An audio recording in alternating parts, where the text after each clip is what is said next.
اعوذ باللہ من الشیطان الرجیم، بسم اللہ الرحمن الرحیم۔ الصلاۃ والسلام علیک یا سیدی یا رسول اللہ وعلی ازواجک و اصحابک و آلک یا سیدی یا حبیب اللہ۔ الحمدللہ، لاہور شہر سے یہ چوتھا پروگرام ہے اس عنوان پر کہ ریالٹی آف ایبیوز، یعنی گالی کی حقیقت۔ اب ہمارا پہلے پروگرام سے یہ موضوع چلتا آ رہا ہے کہ جب ابلیس نے حضرت آدم علیہ السلام کو سجدے سے انکار کیا تو اللہ تعالیٰ نے اس سے پوچھا کہ تو نے کیوں نہ کیا۔ اس نے غرور کا اظہار کیا کہ میں آگ سے بنا ہوں اور یہ مٹی سے بنے ہیں۔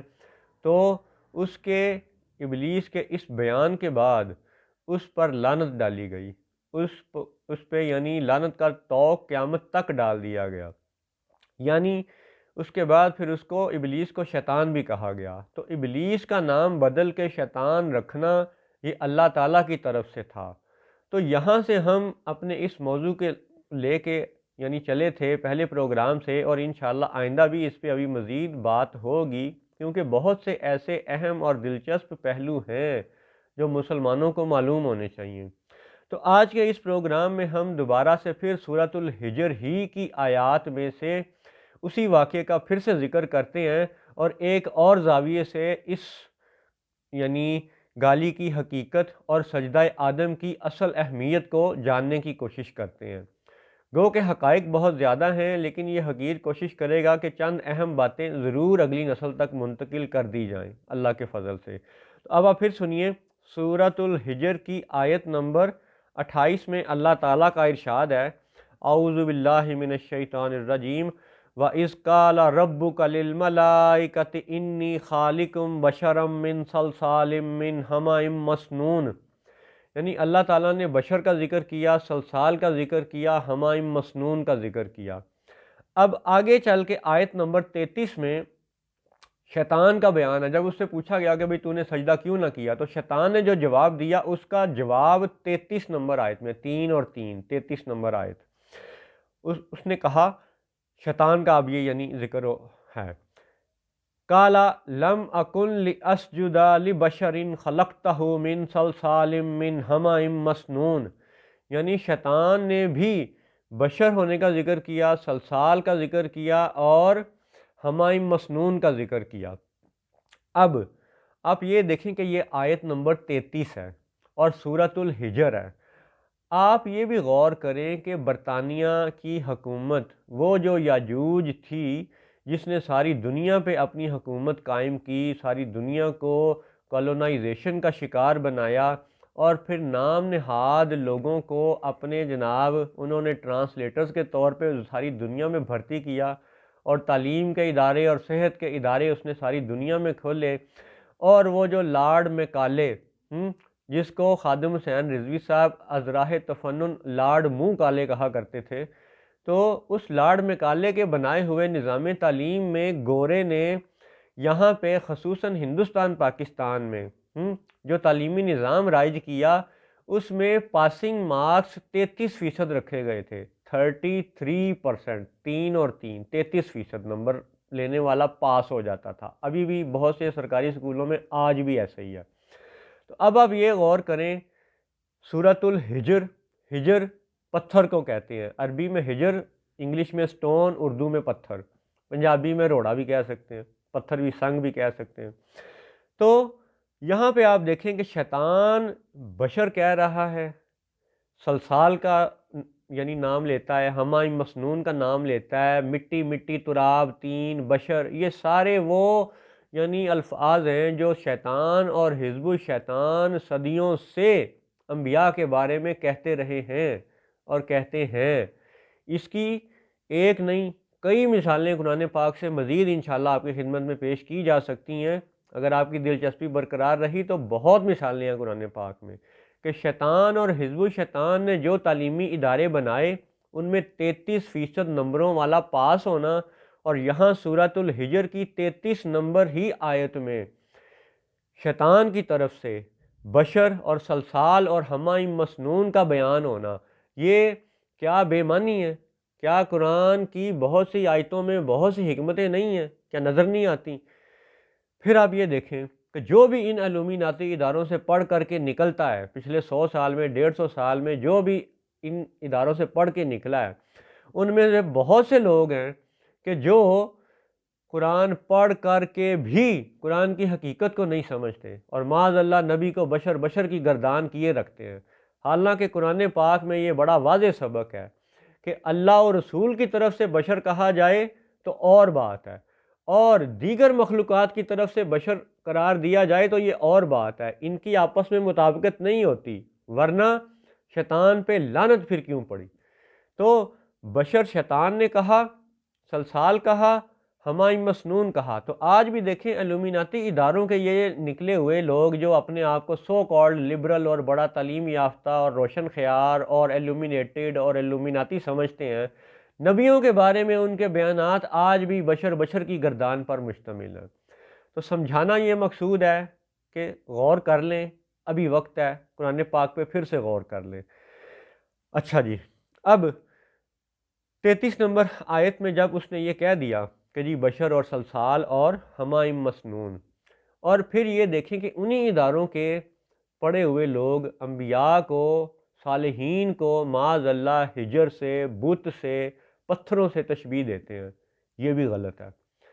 سورۃ الحجر میں آیت نمبر 33 کے حوالے سے یہ دیکھ لیں کہ علومیناتی اداروں کے لوگ، ٹھیک ہے، وہ خواہ عرب میں ہوں یا دنیا میں کہیں پہ بھی ہوں، وہ انبیاء کو معاذ اللہ وہ آیتیں جو بتوں اور پتھروں کے متعلق نازل ہوئی تھیں، ان آیتوں کو اٹھا کے انبیاء و صالحین پہ چسپاں کرنے کی کوشش کرتے ہیں، اور مطابقت ان کی ہمیں کہاں سے پتہ چلتی ہے؟ سورۃ الحجر کی آیت نمبر 33 میں سے، کہ جس میں شیطان کا بیان بشر اور سلسال اور ہمائم مسنون کا لفظوں سے ہے۔ تو خبردار ہو جائیں، باز آ جائیں، اللہ و رسول نبی کو بشر کہیں تو یہ ان کی شان ہے، ہم نبی کو بشر نہیں کہیں گے، ٹھیک ہے؟ ہم انبیاء کو اعلیٰ سمجھتے ہیں، اسی لیے ان کا کلمہ پڑھتے ہیں۔ ہم حضور صلی اللہ علیہ وسلم کو بشر کہنے کی بجائے اہل سنت و جماعت کا یہ صدیوں سے وتیرہ رہا ہے کہ ہمارے پیر مرشد حضور کو افضل البشر کہتے ہیں، بشر نہیں کہتے۔ تو اگر حضور کی بشریت کا ذکر کرنا ہو تو ہمارے پیر بزرگ مرشد استاد یہ سب افضل البشر کہتے ہیں، یاد رکھیے۔ پھر اگلی بات کہ جب اللہ تعالیٰ نے بھی بشر کہا اور شیطان نے بھی بشر کہا، اللہ نے بھی سلسال ارشاد فرمایا، شیطان بولا سلسال، اللہ نے بھی ہمائم مسنون کا ذکر کیا تو شیطان نے بھی ہمائم مسنون کہا۔ اب آپ یہ دیکھیں کہ وہ کریکٹرسٹکس، وہ خوبیاں، وہی باتیں جو اللہ کی طرف سے ارشاد ہوئیں، وہی بات شیطان نے بھی کہہ دی۔ لیکن اب ان میں آپ ایک اور حقیقت غور کریں کہ وہ بات جو اللہ ارشاد فرمائے وہی بات ابلیس بھی کہے، تو بات یہ ہے کہ ابلیس نے اللہ کی باتوں کی تائید کی، یوں کہہ لیں کہ تصدیق بھی کی، یا یوں کہہ لیں کہ اس نے وہی بات کی جو اللہ نے کی، یعنی اثبات کا بیان تھا، مثبت بیان تھا، اس حوالے سے کہ جو الفاظ ادھر سے وہی الفاظ ادھر سے، اثبات پایا جاتا ہے، بات میں مثبت ہونے کا اشارہ موجود تھا، لیکن دل میں ایمان کی حلاوت نہ تھی، ٹھیک ہے؟ زبان سے میٹھا لفظ ضرور ایسے محسوس ہوا کہ جیسے یہ تو اللہ کا بیان ہے، بشر سلسال ہمائم مسنون، ادھر سے ابلیس کا بیان کیا ہے؟ بشر سلسال ہمائم مسنون۔ تو گویا کہ وہ بیان اثبات کا بیان تھا، وہی خوبیاں، وہی کریکٹرسٹکس، وہی صفات جو آدم علیہ السلام میں موجود تھیں، اللہ نے ان صفات کا بیان کیا، ابلیس نے بھی انہی صفات کا بیان کیا، تو یہ اثبات تھا۔ اب جب اثبات کے باوجود شیطان پہ لعنت پڑی تو اب آپ غور کریں، پھر اہم نقطہ یہ ہے کہ اگر اس نے آدم کی صفتوں کا اثبات بیان کیا اور پھر بھی لعنتی ٹھہرا، تو جب وہ اگر آدم کی صفات کی نفی بیان کرتا تو پھر اس پہ کیا کیا جاتا؟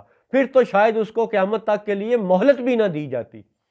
یعنی قرآن پاک ہی میں سورۃ البقرہ میں اللہ تعالیٰ کا ارشاد ہے وَعَلَّمَ آدَمَ الْأَسْمَاءَ كُلَّهَا، یعنی حضرت آدم علیہ السلام کے علم کی فضیلت پہلے سے جنات کو، فرشتوں کو بتا دی گئی کہ اللہ تعالیٰ نے ان کو علم سکھا دیا ہے، اور ایسا علم سکھایا ہے کہ جس علم کا فرشتوں کو بھی معلوم نہیں ہے۔ لہٰذا فرشتوں کو نبیوں کا سردار ماننا یا استاد ماننا یہ بھی غلط ہے۔ اللہ تعالیٰ نے فرمایا وَعَلَّمَ آدَمَ الْأَسْمَاءَ كُلَّهَا، اور پھر جب سوال کیا گیا فرشتوں سے اور جنوں سے تو وہ ان چیزوں کے نام نہ بتا سکے۔ یعنی انبیاء کا علم فرشتوں اور جنات کے علم سے زیادہ ہے، اور یہ حضرت آدم علیہ السلام کی شان ہے۔ اب آپ یہ دوبارہ ذکر سنیں کہ جب اللہ نے یہ فرمایا وَعَلَّمَ آدَمَ الْأَسْمَاءَ كُلَّهَا، سب، تمام، کل، تمام چیزوں کے نام سکھا دیے گئے، تو یہ علم بھی حضرت آدم علیہ السلام کی صفت قرار پایا۔ اب آپ پھر غور کریں، شیطان نے بشر کہا، سلسال کہا، ہمائم مسنون کہا، یہ تینوں باتیں سچ ہیں اور اسبات کا بیان تھا۔ اسبات کے باوجود اگر ابلیس پہ لعنت پڑی تو آپ یہ سمجھیں کہ اگر وہ علم والی صفت کا انکار کرتا یا نفی کرتا یا اس میں کجی بیان کرتا، کمی اور کوتاہی بیان کرتا، تو اس کا کیا حال ہوتا۔ لا حول ولا قوۃ الا باللہ العلی العظیم۔ امید ہے یہ نقطہ آپ کو سمجھ آیا ہوگا۔ دوبارہ سے اس کا خلاصہ یہ سن لیں کہ ابلیس نے آدم کی صفات کا اثبات بیان کیا لیکن پھر بھی لعنتی ٹھہرا، اور اگر وہ صفات کا انکار کرتا یا نفی کرتا یا کجی کوتاہی کمی بیان کرتا تو کیا حال ہوتا۔ ٹھیک ہے، تو گالی کی حقیقت کو سمجھنے کے لیے یہ جان لیں کہ انبیاء علیہم السلام کی صفات کا اثبات بیان کرنا ہو تو بھی دھیان سے کرنا پڑتا ہے، کہیں کوئی ایسی بات نہ نکل جائے، کہیں کوئی ایسی بات تحریر و تقریر میں نہ چلی جائے کہ جس سے گناہ یا بدتمیزی یا بے ادبی یا کفر کا شائبہ ہو۔ تو اس لیے انبیاء علیہم السلام، صالحین رضی اللہ تعالیٰ عنہم اجمعین کے معاملے میں اسبات کا بیان بھی دھیان سے دینا چاہیے، چاہے جائے کہ نفی یا انکار۔ اب آپ سمجھیں کہ حضرت آدم علیہ السلام بے شک بشر ہیں، ابو البشر ہیں، ٹھیک ہے، اور سلسال اور ہمائم مسنون کا بیان سچ ہے، لیکن ادھر علم ہے وَعَلَّمَ آدَمَ الْأَسْمَاءَ كُلَّهَا۔ تو جب شیطان اسبات کے بیان کے باوجود لعنتی ٹھہرا تو اگر وہ نبی کی صفت کا انکار کا، علم کا انکار کر دیتا تو کیا حال ہوتا۔ یہ اس لیے یہ بات بار بار دہرائی جا رہی ہے کہ آج بھی جو لوگ انبیاء و صالحین کے علم کے اوپر اعتراض کرتے ہیں وہ اس حقیقت کو سمجھ لیں کہ سجدہ آدم میں سے کیا کیا سبق ہمیں مل رہے ہیں۔ السلام علیکم ورحمۃ اللہ وبرکاتہ۔